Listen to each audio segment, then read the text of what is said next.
Assalamualaikum warahmatullahi wabarakatuh. Bismillahirrahmanirrahim. Teman-teman wartawan, jurnalis, dan teman-teman sekalian, bahwa malam ini pengurus Front Nelayan Indonesia meminta untuk mengabarkan kepada teman-teman jurnalis, wartawan dalam sebuah siaran pers pada Sabtu 27 November 2021, karena kami baru saja menggelar rapat online, sehingga hal ini penting untuk kita sampaikan. Siaran pers Front Nelayan Indonesia pada Sabtu 27 November 2021 meminta untuk batalkan peraturan pemerintah, keputusan menteri, peraturan menteri, dan rencana lelang kuota tangkap ikan di Laut Indonesia. Nah, sebagaimana Majelis Hakim Mahkamah Konstitusi menyatakan bahwa Undang-Undang Nomor 11 Tahun 2020 tentang Cipta Kerja bertentangan dengan Undang-Undang Dasar Negara Republik Indonesia tahun 1945 dan tidak mempunyai kekuatan hukum mengikat secara bersyarat. Selain itu, juga Mahkamah Konstitusi menyatakan untuk menangguhkan segala tindakan atau kebijakan yang bersifat strategis dan berdampak luas, serta tidak dibenarkan pula untuk menerbitkan peraturan pelaksana baru berupa peraturan menteri, keputusan menteri, peraturan pemerintah yang berkaitan dengan Undang-Undang Nomor 11 Tahun 2020 tentang Cipta Kerja, sebagaimana dalam Lembaran Negara Republik Indonesia tahun 2020 nomor 245, tambahan Lembaran Negara Republik Indonesia nomor 6573. Dengan demikian, menurut kami, berdasarkan putusan Mahkamah Konstitusi itu, sebaiknya Front Nelayan Indonesia meminta kepada Kementerian Kelautan dan Perikanan sebaiknya rehat sejenak dalam menyusun peraturan menteri, peraturan pemerintah, dan keputusan menteri seputar pengelolaan perikanan tangkap dan budidaya, karena selama ini Kementerian Kelautan dan Perikanan menyusun regulasi itu berdasarkan Undang-Undang Cipta Kerja. Maka ketika MK menyatakan Undang-Undang Cipta Kerja itu dibatalkan atau diperbaiki dalam jangka waktu 2 tahun mendatang, maka KKP harus mentaati putusan MK tersebut agar KKP dapat membatalkan seluruh regulasi yang sudah diterbitkan maupun belum diterbitkan, sehingga kebijakan Kementerian Kelautan dan Perikanan tidak absurd di masa mendatang, karena ini seluruh masyarakat pesisir menggantungkan kehidupannya pada kebijakan Kementerian Kelautan dan Perikanan.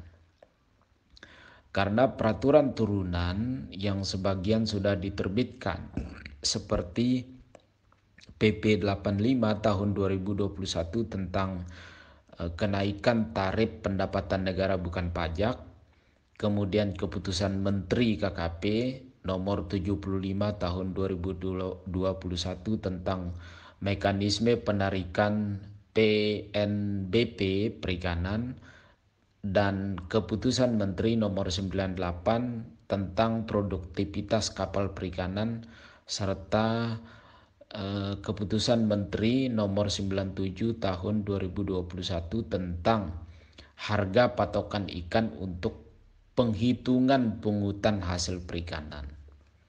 Nah, itu Pronelayan diminta untuk membatalkan Kepmen, peraturan maupun PP tersebut karena tidak sesuai dengan Undang-Undang Dasar 1945, dan MK juga sudah menyatakan bahwa Undang-Undang Cipta Kerja dibatalkan atau diperbaiki 2 tahun mendatang.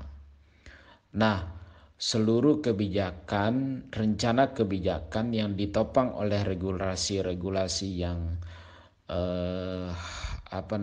tidak menguntungkan masyarakat pesisir, baik nelayan, petani rumput laut, petani garam, pembudidaya dan lain-lain, bahwa regulasi yang ada itu kita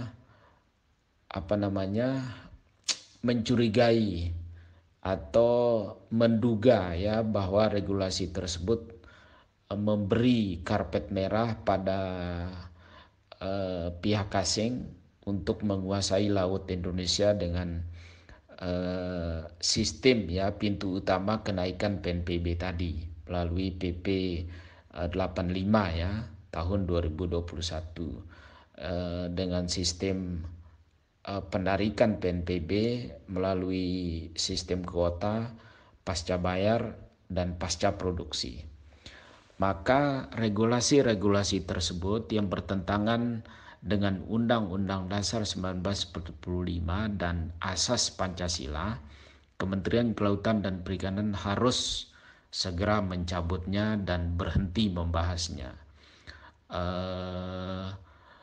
Dan bisa memikirkan skema kebijakan lain yang sesuai dengan Undang-Undang Dasar 1945. Nah, selanjutnya bahwa ini fakta di dalam penyusunan regulasi yang dilakukan oleh Kementerian Kelautan dan Perikanan, bahwa di wilayah pengelolaan penangkapan ikan di Republik Indonesia dan pelabuhan untuk pendaratan ikan itu semacam memberi fasilitas kepada pihak asing atau perusahaan-perusahaan perikanan yang berskala menengah dan besar ya.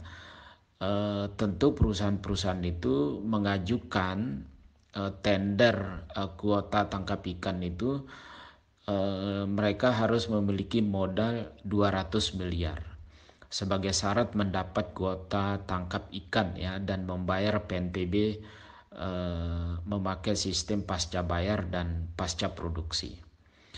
Nah, maka hal demikian termasuk menurut Front Nelayan Indonesia itu menjajah dan mencekik nelayan-nelayan serta pengusaha dalam negeri. Mengapa demikian? Karena kebijakan tersebut bagi pengusaha dan nelayan dalam negeri tidak memiliki modal 200 miliar yang harus mereka jamin ya agar mendapat kuota ikan. Nah, maka logika kebijakan seperti ini itu logika kebijakan untuk sepenuhnya melayani dan atau memberi karpet merah kepada asing. Nah, apalagi kebijakan tersebut harus memiliki modal usaha sebanyak itu. Nah, tentu nelayan-nelayan yang memiliki kapal-kapal 30 gross ton ke bawah atau 30 gross ton ke atas tidak akan bisa memenuhi syarat tersebut atau syarat 200 miliar tadi ya. Nah, tentu secara otomatis juga akan mematikan usaha-usaha masyarakat pesisir, koperasi-koperasi, lembaga-lembaga bisnis kelautan dan perikanan, karena isi laut habis dikeruk oleh investasi asing dengan alasan bahwa ini penangkapan terukur dan untuk mendapatkan PNBP yang lebih besar. Kenapa mereka kebijakan dan regulasinya seperti itu? Karena untuk mengejar kenaikan PNBP yang diprediksi sekitar 281 triliun, dan PNBP ini ya tentu pemasukan untuk negara dan tujuannya untuk bayar utang.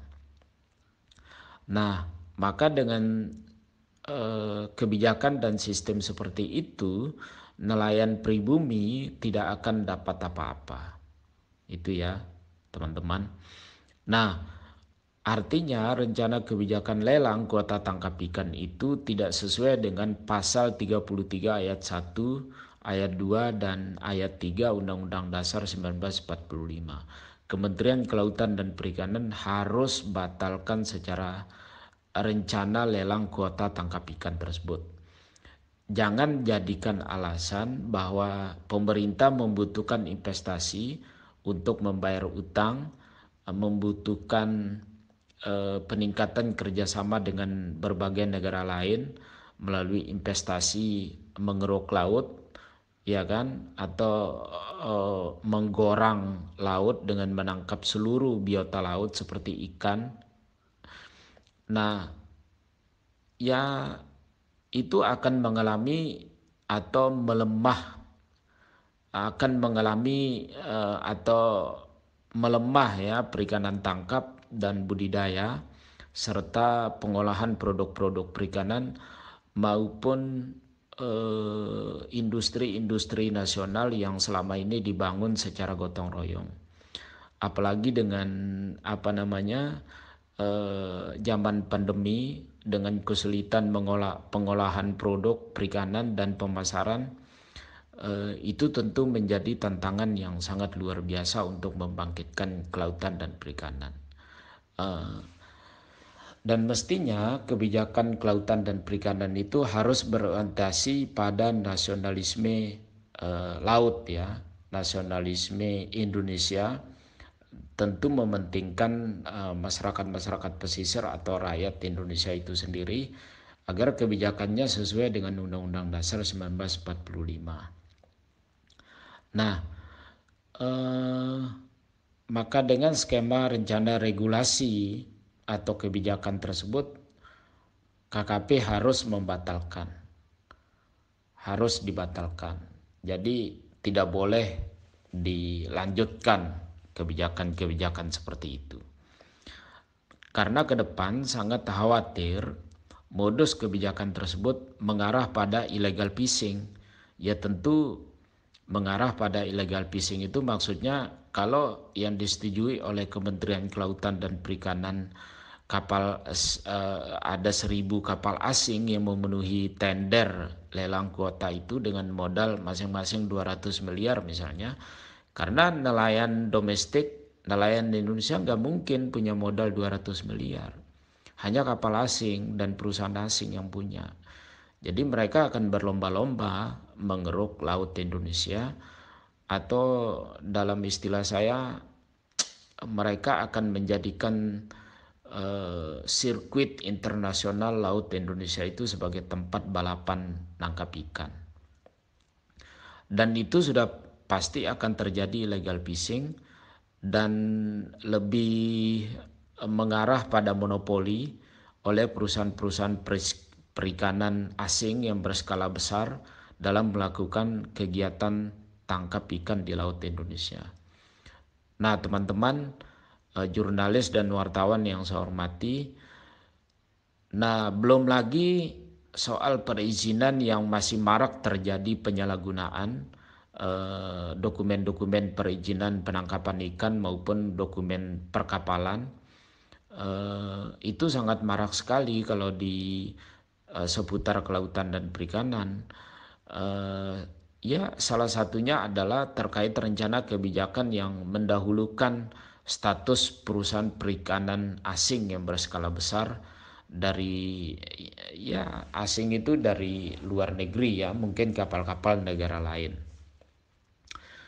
Nah, kalau kita baca dan analisis keputusan Menteri Kelautan dan Perikanan, katakan Kepmen 97 tahun 2021, Kepmen 98 tahun 2021, dan PP 85 tahun 2021 itu bukan karena itu bukan karena pihak asing yang meminta tender penangkapan kuota itu, tetapi KKP sendiri yang membentuk tim itu namanya Counter Beauty ya, yang dibentuk oleh KKP sendiri untuk mengumpulkan, memanggil, mencari dan menetapkan perusahaan-perusahaan asing yang bermodal besar 200 miliar itu untuk mendapat kuota lelang tangkap ikan di Laut Indonesia. Nah, berarti kesimpulannya bahwa berarti regulasi-regulasi tersebut sengaja memobilisasi, menyusun instrumen agar kapal asing bejibun masuk di Laut Indonesia, bahkan prediksi capai ribuan kapal asing tangkap ikan di Indonesia. Nah, sebaiknya Kementerian Kelautan dan Perikanan berbenah dong. Tentu ya ada strategi lain tanpa harus menyakitkan perasaan-perasaan masyarakat pesisir Indonesia seperti nelayan, kemudian pembudidaya, petani rumput laut, petani garam, kemudian ya tentu mengantisipasi kerusakan-kerusakan koral juga, karena termasuk Indonesia paling bagus terumbu karangnya atau koral. Nah, teman-teman jurnalis, wartawan yang saya hormati, bahwa kebijakan KKP dengan berbagai regulasi yang saya sebutkan tadi dan rencana menggelar karpet merah untuk asing masuk ke Indonesia itu adalah kebijakan yang bertentangan dengan Undang-Undang Dasar 1945 pasal 33 ayat 1, 2, dan 3. Maka menurut Front Nelayan Indonesia, setelah kita melakukan rapat tadi, harus menyuarakan dan menyampaikan rilis resmi untuk menolak kebijakan-kebijakan tersebut dan meminta kepada KKP untuk membatalkannya. Demikian teman-teman, siaran pers ini disampaikan. Semoga teman-teman wartawan, jurnalis sehat selalu, jaga prokes, dan selalu berbahagia. Demikian teman-teman, terima kasih. Assalamualaikum warahmatullahi wabarakatuh.